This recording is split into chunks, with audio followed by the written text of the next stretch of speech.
आज का वीडियो काफी ज्यादा मजेदार होने वाला है क्योंकि आज मैं आपको इंडिया के ऐसे सीक्रेट मिलिट्री बेस के बारे में बताने वाला हूं जिसके बारे में मेरा दावा है कि आपने पहले कभी नहीं सुना होगा। और इसकी वजह यह है कि ये बेस इंडिया में है ही नहीं, ये मिलिट्री बेस भारत से बाहर है। अब मान लीजिए कि भारत और पाकिस्तान के बीच कोई टकरार होता है तो पाकिस्तान के ऊपर भारत किस तरीके से प्रेशर बनाएगा। पहला तो भारत अपनी जमीन का इस्तेमाल करते हुए पाकिस्तान को फोर्स करेगा। दूसरा, भारत अरेबियन सी में अपने एयरक्राफ्ट कैरियर को भेज के पाकिस्तान का नेवल ब्लॉकेट करेगा। पर इसके अलावा भारत को एक दूसरे फ्रंट का जरूरत है, यानी एक दूसरा जगह जहां से इंडियन आर्मी प्रेशर बना सके ताकि पाकिस्तान के ऊपर दो तरफा मिलिट्री प्रेशर बने, तभी पाकिस्तान सरेंडर करेगा।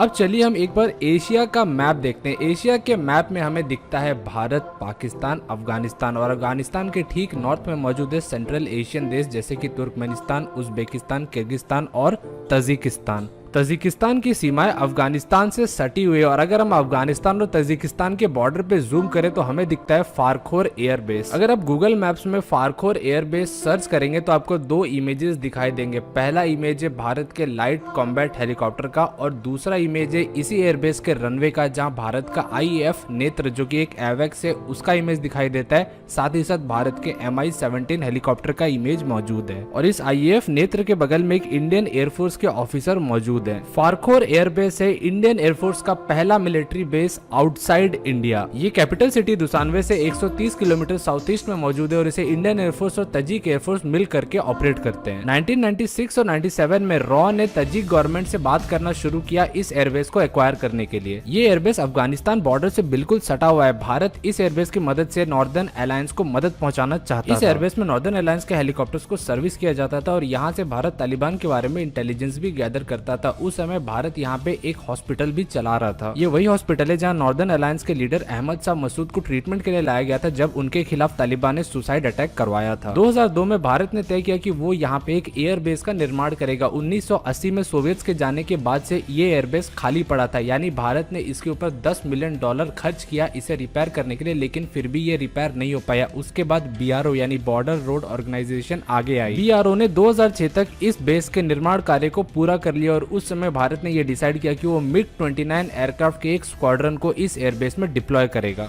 अगर आज हम फारखोर एयरबेस का सैटेलाइट इमेज देखते हैं तो हमें यहाँ पे सिर्फ एक एयर स्ट्रिप दिखाई देता है जो कि खाली पड़ा हुआ है। इसके अलावा कोई भी एयरबेस नहीं दिखता है, कोई भी बड़ा हैंगर यहाँ पे दिखाई नहीं देता है। तो आखिर इंडियन एयरफोर्स यहाँ से गई कहाँ? फारखोर एयरबेस अफगानिस्तान से सटा हुआ है। ये बात जब तक अफगानिस्तान की सरकार थी तब तक के लिए तो भारत के लिए फायदेमंद था, लेकिन तालिबान के आ जाने के बाद यही बहुत ही खतरनाक बन चुका है क्योंकि तालिबान का एक रॉकेट भारत के मिलियंस ऑफ डॉलर्स के एयरफोर्स के इक्विपमेंट को खराब कर सकता है। वहीं ये एयरबेस पाकिस्तान से कोई ज्यादा दूर नहीं है तो पाकिस्तान हमेशा इस पे नजर रखता है और अगर भारत पाकिस्तान के बीच कोई युद्ध होता तो पाकिस्तान पहले ही इस एयरबेस के ऊपर बमबारी कर देता। तो ये एयरबेस साफ तौर पे किसी भी मायने में सुरक्षित नहीं था।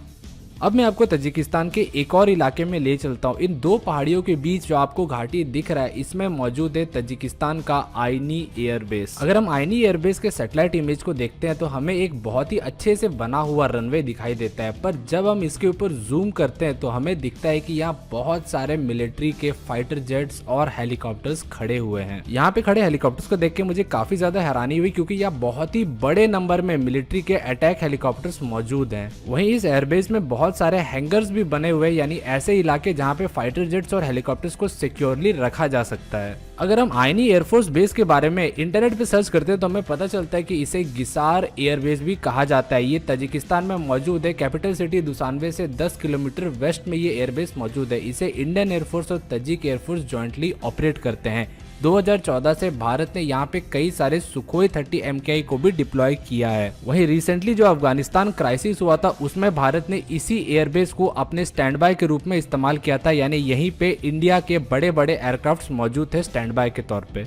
2000s में ये बात सर्कुलेट होने लगी थी मीडिया में कि भारत फारखोर और आईनी में एक मिलिट्री बेस बनाना चाहता है, लेकिन उस समय भारत ने इसे डिनाई कर दिया था। हालांकि अगर मैं आपको सच्चाई बताऊं तो भारत ने इस सोवियत एरा के एयरबेस के ऊपर $70 मिलियन का खर्चा कर दिया था 2002 से 2010 के बीच, क्योंकि यहाँ का जो रनवे है उसे रिनोवेट किया गया था, इसे 3200 मीटर का बनाया गया था। वहीं भारत ने यहाँ state of art navigational equipments लगाए, साथ ही साथ बहुत ही एक्सटेंसिव एयर डिफेंस इक्विपमेंट को बिठाया ताकि इस एयरबेस को भारत पूरी तरीके तरीके से प्रोटेक्टेड रख सके। आगे चलते हुए भारत ने बीआरओ की मदद से इस एयरबेस को और भी ज्यादा बढ़ाया, यहाँ पे ओवरहॉलिंग और रिफ्यूलिंग कैपेसिटी को लगाया, यानी भारत के जितने भी बड़े बड़े एयरक्राफ्ट है वो यहाँ पे उतर सकते हैं और यहाँ पे रिफ्यूलिंग भी करवा सकते हैं और आसानी से टेक ऑफ कर सकते हैं। भारत ने इस एयरबेस के डेवलपमेंट में कुल $100 मिलियन का खर्चा किया है और कहा जाता है कि 2014 में नई सरकार बनने के बाद ही यहाँ पे सुखोई 30 MKI फाइटर जेट्स का डिप्लॉयमेंट शुरू किया गया है। अब प्रेजेंट डे में आते हैं। आज नहीं तो कल भारत को पीओके तो वापस लेना ही है, तो मान लेते हैं आने वाले कुछ साल में भारत डिसाइड करता है कि वो पीओके के ऊपर चढ़ाई शुरू कर देगा। इसके बाद भारत जो दूसरा काम करेगा वो होगा अरबियन सी में कराची के पास अपने INS विक्रमादित्य को ला करके खड़ा कर देना, जिससे पाकिस्तान का नेवल ब्लॉकेड हो जाएगा और पाकिस्तान में ट्रेड काफी ज्यादा मुश्किल हो जाएगा। ये कदम कंगाल चल रहे पाकिस्तान को और भी ज्यादा कंगाल कर देगा। भारत ने जब यही कदम पिछले बार 1971 में उठाया तो पाकिस्तान के पास कुछ ही दिनों का पेट्रोल बचा था, तो ऐसे कदम से अगर पाकिस्तान के पास पेट्रोल सप्लाई ही रुक जाएगा तो कहां से पाकिस्तान के टैंक्स और बड़े बड़े इक्विपमेंट्स ऑपरेट होंगे। पर सिर्फ इतने से काम नहीं होने वाला, क्योंकि भारत पाकिस्तान के साथ ज्यादा खून खराबा नहीं करना चाहेगा। भारत चाहेगा कि पाकिस्तान खुद ही सरेंडर कर दे, और अगर किसी दुश्मन को सरेंडर करवाना है तो उसके लिए दो तरफा प्रेशर बनाना जरूरी होता है।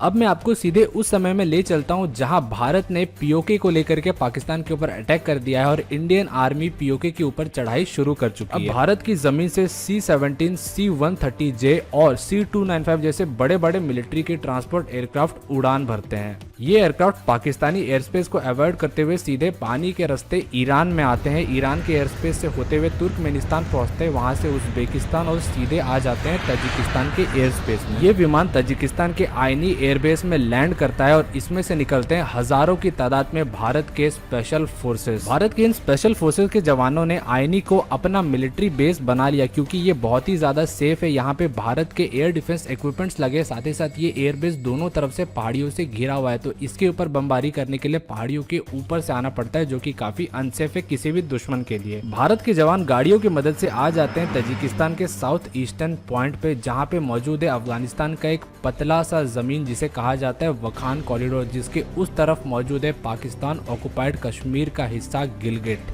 अब अगर इंडियन स्पेशल फोर्सेस के जवान इस छोटे से इलाके को पार कर लेते हैं तो वो सीधे पाकिस्तान ऑक्युपाइड कश्मीर में एंटर कर जाएंगे और उसके बाद भारतीय जवान दोनों तरफ से पीओके के ऊपर चढ़ाई शुरू कर सकते हैं। इस दो तरफा प्रेशर से हम पाकिस्तान को सरेंडर करने पर मजबूर कर सकते हैं, ठीक वैसे ही जैसे कि 1971 की लड़ाई में 93,000 पाकिस्तानी फौजियों को हमने सरेंडर करवाया था। तजिकिस्तान की एयरबेस में भारत ने जो अपने एयरक्राफ्ट को तैनात करके रखा है, इन एयरक्राफ्ट की मदद से हम पीओके के ऊपर बॉम्बिंग भी शुरू कर सकते हैं। दो तरफा बॉम्बिंग पाकिस्तान की हालत और भी ज्यादा खराब कर सकता है और पाकिस्तान अपने रिसोर्सेज को एलोकेट करने में ही फंस जाएगा कि कितने सैनिकों को भारत के साथ रखे और कितने सैनिकों को ऊपर तजिकिस्तान की तरफ भेजें। वहीं कुछ डिफेंस एक्सपर्ट्स का कहना है कि भारत पाकिस्तान के वेस्टर्न सिटीज जैसे कि पेशावर के ऊपर भी अटैक्स और बॉम्बिंग शुरू कर सकता है, जिससे पाकिस्तान काफी ज्यादा अपने घुटनों पे आके गिर जाएगा।